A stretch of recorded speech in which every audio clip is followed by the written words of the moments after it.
Buenos días, el tema que vamos a ver es cáncer de mama. Respecto a la epidemiología, pues el cáncer de mama es la neoplasia más común a nivel mundial. Se dice que una de cada 8 mujeres van a padecer de cáncer de mama. Es así que es el cáncer pues más mediático actualmente. Respecto a Bolivia, en las estadísticas publicadas por el GloboCan en el 2012, pues el cáncer de mama ocupa el tercer lugar tanto en incidencia y mortalidad en nuestro país. Vamos a comenzar hablando de un caso clínico que trata de una mujer de 60 años, posmenopáusica, que entre sus antecedentes ginecobstétricos, pues tuvo una gesta, un parto, 0 abortos, 0 cesáreas. La fecha del primer parto fue a los 35 años. La paciente no refería consumo de anticonceptivos orales, no antecedente de tabaquismo y no antecedente de historia familiar de cáncer. Respecto a su cuadro clínico, hace 2 meses se autodetecta un nódulo en mama derecha y pues acude a nuestra consulta. Vamos a hablar un poco sobre los factores de riesgo para padecer cáncer de mama. El principal factor de riesgo para padecer cáncer de mama es ser mujer, ya que de 100 mujeres que padecen cáncer de mama, solo un hombre padece cáncer de mama. Los otros factores de riesgo importantes son la edad, la raza, los factores reproductivos, hormonales, genéticos y la presencia de lesiones proliferativas. Respecto a la raza, pues de las pacientes de raza blanca son las que más tienen incidencia de cáncer de mama, pero las pacientes de raza negra, pues son las que más mueren a causa del cáncer de mama. Esto por un diagnóstico más tardío y obviamente de enfermedades más avanzadas de cáncer de mama, y también porque en estas pacientes se presentan subtipos más agresivos de cáncer de mama. Respecto a los factores de riesgo reproductivos, la menarca temprana es uno de ellos, la menopausia tardía, la infertilidad es controversial, la nulliparidad y la edad del primer embarazo. Si la edad del primer embarazo es mayor de 30 años, hay un riesgo de padecer cáncer de mama de 1.9 a 3.5. La obesidad también es otro factor de riesgo muy importante. Índices de masa corporal más de 33 o 35 en pacientes posmenopáusicas es asociado a mayor riesgo de cáncer de mama. Otros factores son la alta o la mucha densidad mamaria y las enfermedades proliferativas. Entre las enfermedades proliferativas tenemos las lesiones proliferativas sin atipia, las con atipia. Entre estas tenemos la hiperplasia ductal tanto sin atipia como con atipia, y también el cáncer ductal in situ y lobulillar in situ. En esta diapositiva les marco todos los factores de riesgo para padecer cáncer de mama. La edad, eh, pacientes más ancianas pues tienen mayor riesgo de padecer cáncer de mama. Las pacientes que han padecido cáncer de mama pues tienen un riesgo relativo de más de 4 para padecer cáncer de mama en la mama contralateral. El alcohol, el trabajo nocturno también son otros factores de riesgo, y los pacientes o las pacientes que han sido expuestos a radiación tienen 3 veces más riesgo de padecer cáncer de mama. Entre los factores de riesgo hormonales tenemos los anticonceptivos orales y la terapia de reemplazo hormonal. Como tenemos factores protectores, también tenemos, como también tenemos factores de riesgo, también tenemos factores protectores. Entre estos tenemos la lactancia materna, la actividad física, y tenemos otros que son controversiales, como ser los fitoestrógenos, el consumo de AINES, antioxidantes, vitamina D, residencia geográfica y la poca ingesta de grasas y carnes rojas. También, continuando hablando sobre los factores de riesgo, es importante mencionar los factores de riesgo hereditario. Los factores de riesgo hereditario por lo general representan un 10 a 15%. Nosotros tenemos todos estos síndromes asociados a cáncer de mama. El principal, el más frecuente, el síndrome de mama ovario, el síndrome de Li-Fraumeni, el síndrome de Cowden, el síndrome de Peutz-Jeghers y la ataxia de la telangiectasia. Cuando hablamos de factores de riesgo hereditarios, tenemos que distinguir dos entidades, el cáncer de mama familiar y el cáncer de mama hereditario. Cáncer de mama hereditario es cuando en una familia que ha padece cáncer de mama, pues encontramos una mutación.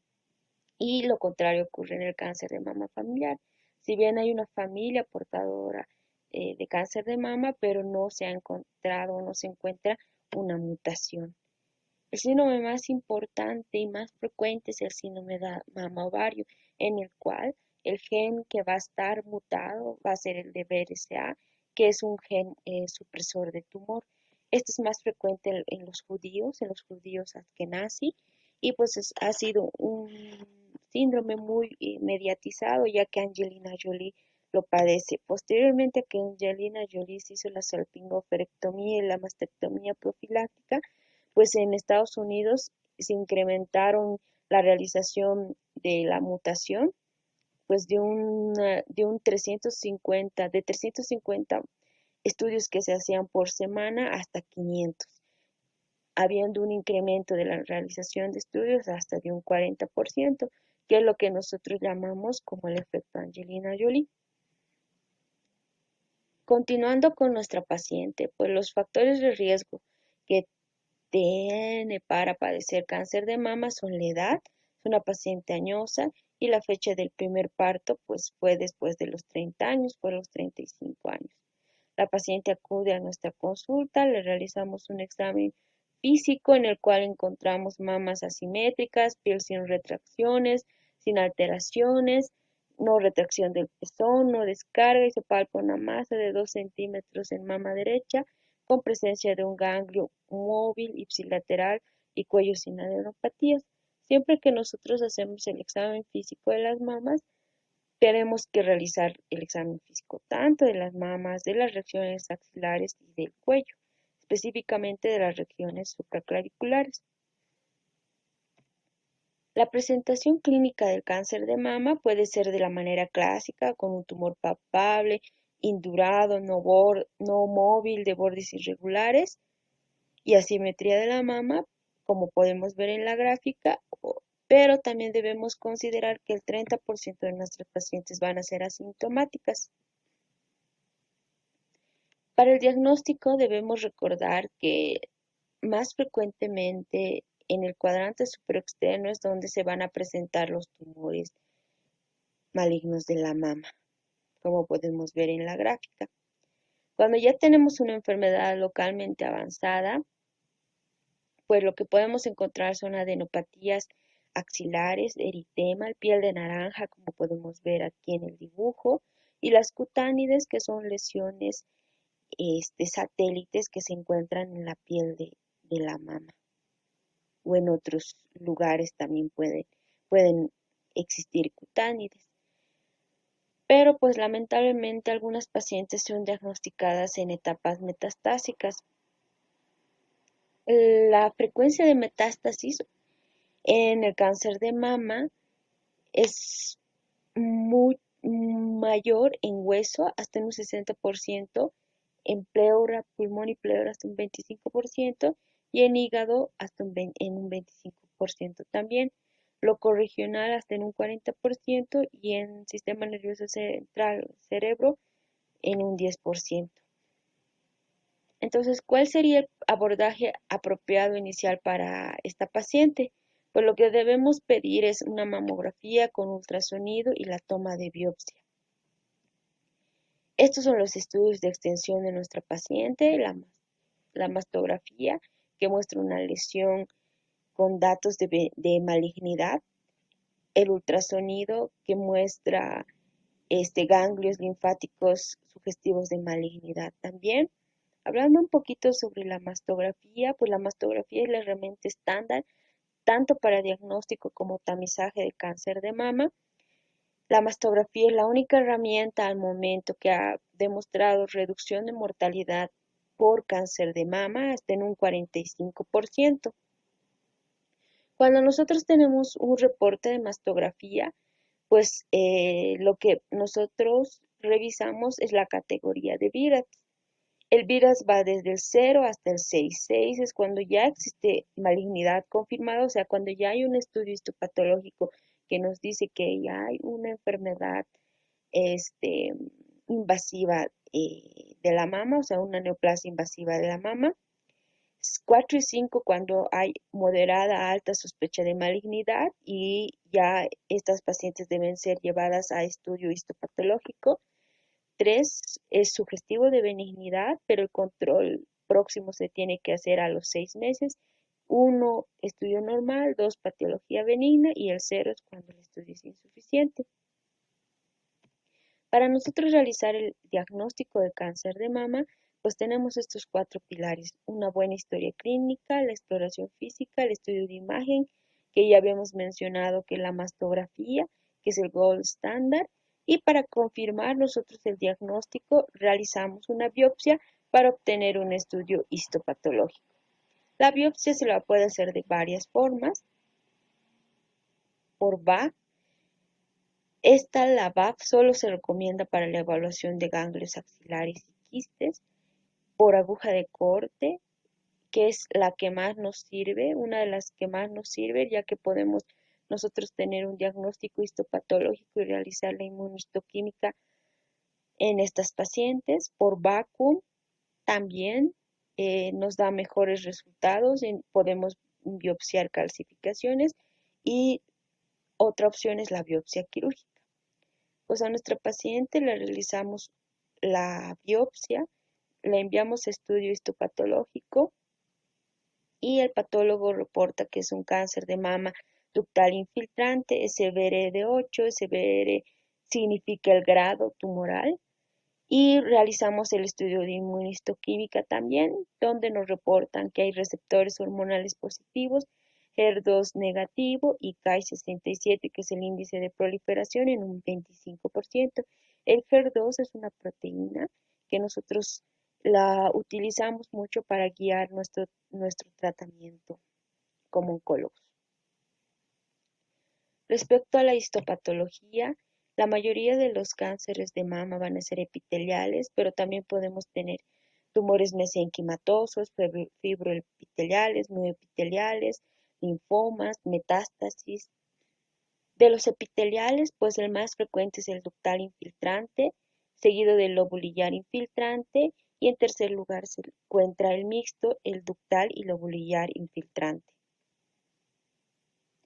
La biología molecular es muy importante para nosotros los oncólogos, ya que esta nos va a dar las pautas para el tratamiento y secuencia de tratamiento para estas pacientes con cáncer de mama. Pero en la mayoría de los países no se puede realizar el estudio de biología molecular y se toma un subrogado, que es la inmunohistoquímica. Con el estudio de inmunohistoquímica nosotros evaluamos presencia de receptores hormonales, tanto el de estrógeno como progesterona, el índice de proliferación, que es el Ki67, y esta proteína que les había dicho que es la HER2. Pero también debemos considerar que pues no todos los tumores o bultos de la mama van a ser malignos. Debemos considerar que hay lesiones de mama asociadas con alto riesgo de padecer cáncer de mama, pero que son benignas, como son la hiperplasia ductal, la adenosis esclerosante, la papilomatosis difusa, los fibroadenomas complejos, la cicatriz radial y la hiperplasia lobulillar atípica. También tenemos lesiones benignas que no están asociadas a alto riesgo de cáncer, como ser los abscesos de la mama, galactocele, mastopatía diabética, amartomas, lipomas, sarcoidosis. Es importante que nosotros pidamos el estudio histopatológico, porque el gold standard para el diagnóstico del cáncer de mama, para el diagnóstico de cáncer de mama, es la biopsia, ya que debemos hacer el diagnóstico diferencial con las entidades que hemos mencionado, y esto solo lo vamos a hacer a través de un diagnóstico histopatológico.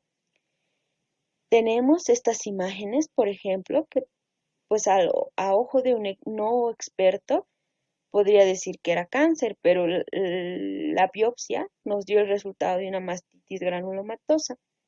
Y mientras que esta, que es solo una retracción, a la biopsia sí fue un cáncer de mama. Es por eso que es muy importante realizar el diagnóstico diferencial en estas pacientes. Ahora vamos a hablar de la etapificación, que es en la parte que le tienen que poner especial énfasis, ya que en años previos, en la parte de oncología, lo que sí se ha preguntado es la estratificación de los diferentes tumores.